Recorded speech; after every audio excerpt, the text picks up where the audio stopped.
Peace and greetings, YouTubers. Okay, so quick story. So I'm in my bed. It's like 1 o'clock in the morning, and I'm on Twitter, looking at my phone, and I see this music publication tweet something where they're saying The Weeknd, the singer, The Weeknd, is the next Michael Jackson, and I'm thinking, what? Huh? And that's not a dig at The Weeknd. That's more so I'm speaking of caliber of impact, not actual talent and ability. And by the way, just because he got a high-pitched voice does not mean he's the next Michael Jackson. But anyway, so I'm sitting here thinking, and I was like, what's annoying? I always hate that whenever somebody new comes out, or whenever somebody's the hot thing for the moment, or they get a few hits and they've been kind of consistent for a year or two, all of a sudden people want to give them the next this title. You're the next this person. Oh, you're the next. It's so annoying because if I were an entertainer, I don't think, it's flattering to be the next something, but I would rather just be myself. I don't want to be known as the next, because then you're just a carbon copy of what's already been done. So, getting back to that, I started thinking, and I'm like, they do that a lot. And they do it a lot with, like, a specific 6 artists. So, I took that and I made a tweet. And the tweet says something like, there will never be another Michael Jackson, or Prince, or Madonna, or Janet, or Whitney, or Mariah. The era of that type of massive impact has died. Just accept it. I go to sleep, wake up, it's been retweeted a bunch of times, and everybody and their mother is fighting me on it. And in addition, some random person screen capped it and it got posted on some Facebook group, and somebody that just happens to be my Facebook friend tagged me, and it was like, and I'm looking and I'm just getting cussed all types of out in the status. I'm like, what? So yeah, it was funny. So the response that I got was interesting. There were 3 different responses. There were the people who agreed because they knew where I was going with it. Then you had an older demographic who came out of an era that was before, the Janets and all of them. And they're like, that's insulting to the legends that came before, like Natalie Cole and Aretha Franklin and Smokey Robinson. And then there's a younger demographic and people that are in my age group that are like, no, that's bullcrap. And, what about this person? What about Ariana Grande? She's breaking records and and Nicki Minaj and this. And I'm just like, guys, no, that's not what I'm trying to say here. Even though anybody that said it in new artists could have just been quiet. But here's the thing. Let me clarify what I mean by this, because people automatically assume that I was talking about talent, or automatically assume that I was talking about no one was ever going to be successful again. Here's my thing. Michael Jackson, Prince, Janet, Madonna, Whitney Houston, and Mariah, they come out of a golden era of music where this era was not available to artists that came before them and is not available to artists that have come out after. It's like a closed time capsule of a golden era in music where literally the cards were just laid out perfectly for so many people, and they were able to have these huge blockbuster careers that no one is ever going to achieve again, and that no one was able to achieve beforehand. So let me address a few things. So, honestly, it's kind of like the frickin' Olympics, okay? There's a bunch of records in the Olympics that are never going to be broken. Why? Because when you go back to the Olympics way back when, steroids used to not be illegal. So there's a bunch of records that are broken that people today are not going to break because you just physically can't achieve it. The people that hold these records, they were so bugged up with juices and berries and steroids and all types of enhancements. They were throwing javelins and shot puts across the bridge and down the street and over the mountain. So, of course, people today who are doing it the honest way can't do it that way. Now, I'm not saying the people that came out of this golden era weren't honest. It was just a comparison. But anyway, so let me get with this. That whole period that I want to say of about 1983 to, let's say, 1996. We could probably honestly go until the end of the digital era, but I'm going to go up till 96 because I think that's when it was just, it was hot. It was just hitting like it was on freaking hot iron. So anyway, that was a period where if you were an artist that had the opportunity to catch on with the mainstream audience, your caliber of success was just so huge, and there's a bunch of reasons why. Okay, so going back, Aretha Franklin is a legend. Yes, she's the queen of soul. However, Aretha Franklin and Smokey Robinson and Natalie Cole and Gladys Knight, as great as they were, there was a limit to the success that they could have due to how the music industry was structured. Alright? The same can be said for anybody who came out after 2005 when the digital era started. There's a limit to the type of success that you're going to have because of how the music industry is currently structured. So, yes, we love the the people who came before, and we love the Patrice Russians, and we love, oh God, Stevie's just excellent. We love those people. However, the industry was structured in a way where their caliber of success was limited because their exposure was not the same as it was during that golden era of, I want to say, 1983 to probably 1996. So let me break down what I'm saying. Okay, by the time you got to 1983, there were about 3 major things that happened in the music industry that shifted the entire industry and made it possible for artists to become just super megastars that, we weren't seeing in the decade before when you talk about the 70s and 60s and even before then, okay? Which I like to call the tambourine era, back in the 50s and 60s when the only thing you had in the studio was the tambourine and the organ and one kick drum. But, alright, so here were the 3 things. 1, the emergence of MTV and BET music videos, alright? Madonna, Janet, Whitney, Prince, who did I skip? Mariah came out in 1990, but I'm going to put her in the same caliber because she sold just as many records. But yeah, so Michael, Prince, Madonna, Janet, Mariah, Whitney. Those 6 were basically the faces of the MTV generation, especially the ones that I said before Mariah. Mariah comes in a little bit later, but yeah, those other 5, especially Michael, Janet, Madonna, and Whitney, the faces of the MTV generation, okay? Music videos are now this new outlet to expose your music, and now music has a larger way to, or a better way to appeal and capture a larger audience much faster. Because now, instead of just being limited to AM radio stations that focus on the top 40 songs in America, now the radios have also changed, which is my second thing. Now the radio stations are genre specific, and they switch to the FM frequency, which means the FM frequency has a wider coverage area, which you can branch out and you can capture a larger audience. So boom, you have the emergence of MTV and the music video.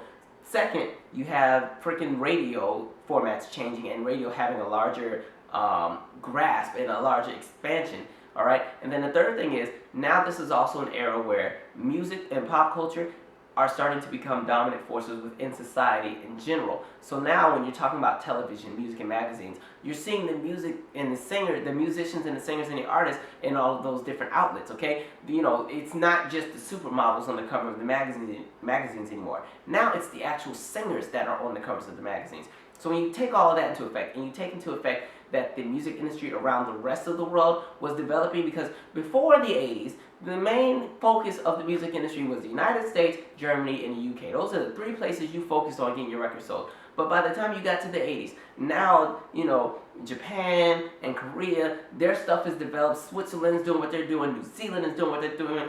Italy has a market now. All of these other places around the world have markets. And because now we have a thing called music videos, and MTV is just spreading like wildfire, and there's a bunch of carbon copies of MTV around the world, your video is constantly being played over and over and over all over these different networks. And now you also have kids who are getting out of school, they don't have jobs, and they have time to sit and watch a bunch of music videos because the internet's not out yet. So it's all of these different things that are taking place. So when you talk about an Aretha Franklin or Marvin Gaye, they didn't get that same type of exposure because why? They were limited to just the radio and a performance here and there in their concert tours. So because all of these opportunities were taking place in the 80s, it was like fertilizer for that time period in the industry. So everyone just blew up. And then when you take into account the concerts and the pandemonium that surrounded these artists, especially Michael and Madonna, it was just crazy and chaotic. It was unheard of. Yeah, you had the Beatles in the 60s who were huge, but the Beatles, once again, they probably could have been bigger had they came out at a later time, but the thing about it was their success was limited to what was available at that time. So now that you have the 80s and everything, you have this era where everybody who is somebody that is able to, really capture an audience and hold onto an audience, their level of success and level of just overall impact is just huge, and you can't even compare it to what goes on today because it's not even close. Like, the thing about it is, like, I look at Michael Jackson and I look at the Jacksons and the Victory Tour. The Victory Tour was so huge. Mind you, this is a stadium tour. Victory Tour was so huge that you had to have a lottery just to get tickets into the show. This is a stadium tour. And not just any stadium tour, but a stadium tour where you're in the same city for multiple nights. So yeah, we're doing whatever stadium, but we're going to do that same stadium 3 nights in a row. There's not really anybody out today that's selling out stadiums to that caliber. Maybe, you got Taylor Swift, and you have Beyonce if she goes on tour with her husband. Those are probably the only two. There's not too. I mean, you have all the rock legends from the '80s that still do it, but out of the newer artists, those are like the only two that sell out stadiums. Like the pandemonium and impact they were able to make was so huge. And then the thing about it was they were good at what they did. So everybody wanted to be like them. And going back to what I was saying about the outlets and the I guess the venues branching around the world, you're looking at places like Korea and Japan, and a lot of people like Janet and Michael and Madonna were the faces of music in general for them, because they didn't have music industries before the 80s. They had them, but they weren't developing the way that America's were. So now it's the 80s, and you know, they got MTV and all this other stuff over there just like everybody else. And now these are the pioneers that are going to set the industry for what's going on over there. So when you look at something like K-pop, Madonna, Michael, and Janet literally are the foundation for K-pop. And then when you want to add in Whitney some years later, she kind of carried into that legacy. But when you look at the group like 21 or 2NE1, whatever you call them, or BoA, that's straight Janet mixed with Diet Britney, just all of that mixed together. There's a level of impact that's there. And I think people didn't understand. What's my time looking like? Okay. So people got pissed off with that. I'm like, no, you don't understand. So I'm like, when you look at what they were able to do, like, let's go back to Michael again. I'm sorry. The Thriller album sold 47 million copies in 3 years. 47 million copies in 3 years. That is unheard of. And the reason why it was selling so much, you have to think, he was one of the first to have music videos as a main outlet for promotion. And because it was just so unheard of and so innovative, people couldn't get enough of it. So people all over the world know who Michael Jackson is. You go to the Czech Republic, they know who Michael Jackson is. Even the kids do. Michael Jackson died how many years ago? And the kids know Michael Jackson like it's nothing. You go to some random mountain town in Chile, and they know Michael Jackson. The same can be said for somebody like Madonna. Like, that's how much impact they were able to accumulate and make during that time period, because those artists were able to have the impact, the influence, and power behind their brand. And they were good at what they did. Janet was excellent with the visuals and the dancing and whatever else she did. And then Whitney was just the voice, and she could sing everybody under the table. And then Mariah could do it, but Mariah, they marketed her more so to the younger kids. So the younger kid pandemonium filled in with Mariah. And then Prince could play all these different instruments, and he was just this weird sex symbol, and people couldn't figure out what he was, so that was cool. And Madonna, I don't know what it is that she did great, but she was great at doing it, and everybody loved her for it. So, and that wasn't a dig, I'm just saying. I guess the imaging is what made Madonna Madonna. So it's like, you know, all of these acts were able to do so many different things. And today, there's no comparison. So you can say Ariana Grande is whatever she is, but her impact doesn't even match Mariah's. It's never gonna happen. All right, and it's funny because the kids, you know, with the newer generation, like, man, fuck Mariah, man, Ariana Grande. I'm like, nah. But or FJ, fuck Sierra. And speaking of Sierra, let's get to her. Like, so when we get back to these newer artists, the level of impact and influence is not there anymore. So what's funny is, you know, there's that girl Tinashe that came out, and when she was signing her influences, I just knew she was gonna say Sierra is my influence. Who did she say? She said Janet. So then I got to thinking about it, and this is no dig at Sierra because I really like her, and she should honestly be a lot bigger than she is, in my opinion, based on her performing abilities. But anyway, Sierra's been out for like 10, 11 years, and she's 6 albums deep. And there's not a lot of people that are citing her as their influence, which it's subjective. People could argue that, or objective. People could argue that. But when you compare Janet, when she was 6 albums in, by Janet's 6 albums, she was on her Velvet Rope album, so she'd already had 6. And at that, I'll just go 5 albums deep. We'll stop at the Janet album. So let's just pretend it's the end of the Janet era and it's 1995. Everybody and their mother cited Janet as an influence if they were not a powerhouse vocalist, okay? Or even if they were. So it's like, boom, like you watch some TLC interview, and TLC came out in 92, and they're like, well, you know what? Our biggest influence was Janet. And I'm like, 1986, because that's when Janet really started popping off, to 1992 is like 6 years. You mean to tell, in 6 years, Janet was able to influence TLC just like that from whatever she did. Pebbles, 1991, had an interview during her, like, giving you the benefit era. And she's like, if it wasn't for Janet, I don't know what I would do. And I'm like, 1986 to 1991, that's like 5 years. Okay, and then, you know, then of course Aaliyah is just we don't even have to discuss it, all right? And then you also had Brandy, who was like, I want to sing like Whitney Houston and I want to be able to perform like Janet. Like, those are my two biggest influences at the moment. And then even Selena, okay? Selena didn't even sing in English, but Selena originally wanted to be an R&B singer. So when you look at her early performances from like 1989, 1990, Selena is doing Rhythm Nation via Spanish, okay? Rhythm de Nation, okay? That's the kind of influence people have. What's my time? I gotta really wrap this up. So, that's no dig at Sierra, but I'm just saying the level of influence has changed. It's so much harder for a lot of these new artists to capture the same kind of impact that those artists from that golden era were able to capture, because the industry has changed. The industry is no longer exclusive, and it's no longer something that is valued. The value of music, people don't care anymore. You go back to 1995. CDs were $17 freaking dollars. $17 to buy a CD. You can't even get people to buy a 99-cent single anymore. That's how much people have to value music, because one, you're able to get it off the internet and it's free, so people don't care, and it's not sacred anymore. And then everybody thinks they're a celebrity anyway, and everybody thinks they can do what the entertainers were doing before, and everybody's trying to be an entertainer.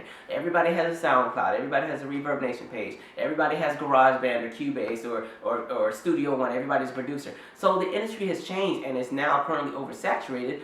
But at the same time, the industry has also turned into a corporate business where it's not about the music. It's all about just getting in that money. So the quality of the music has died. They're not putting in the amount of money into people's projects anymore that they would have back in 1984. Because if I was on Epic Records and Michael Jackson just sold 47 million copies, of course, we're going to pull out all the stops for it by the time the Bad album is released. All right? Same for Madonna, same for Whitney, and those people. Like, it's just crazy. And the thing about it is, like, everything that could possibly be done musically has literally already been done. Those six literally continued in the lanes that were set for them by the people who came before, but they were able to master it and they were able to benefit from that golden era. And they've set the lane and paved the way for the new ones, and literally anything that's going to be done today is still going to be referenced to something that anybody from that golden era or anybody before has already done. So honestly, like, when you want to talk about innovative, what was the last big innovative thing that happened musically?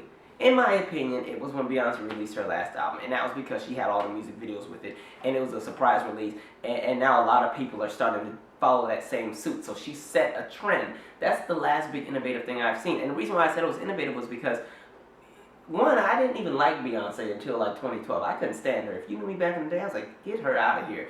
But the thing about it is, with that album, what's my time? I'm really gotta wind down. Okay, so the thing about it with that album is, you know, by her releasing the music videos with the songs, it was like you got the visual of how she wanted you to interpret the songs at the same time, and it was all just, that was a perfect market. That was very creative. Okay. But you're not seeing that with a lot of the acts, because one, they just don't have the backing that somebody like Beyonce is going to have. Beyonce is a machine. Like Beyonce, Britney, even though I don't know what's going on here, but Britney, Usher, I might even throw Chris Brown in there depending on what day of the week it is and depending on how violent he is during, no, I was playing, but they're like that last of a dying breed of superstars that are going to have like a heavy impact, because one, they studied that era that came before them, and they were old enough to remember it, but young enough to still be creative and branch and do what they do. But literally, those are the last four. The era of the superstar is dying.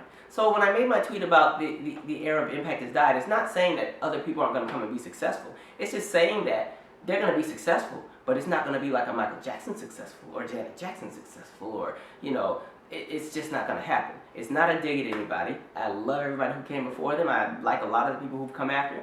But I'm sorry, that golden era has solidified and created a foundation for what everybody's doing today. And I don't know if people are going to say the same about this era when you fast forward 20 years, okay? You have somebody like Madonna who's pushing 60, about to go on the stadium tour.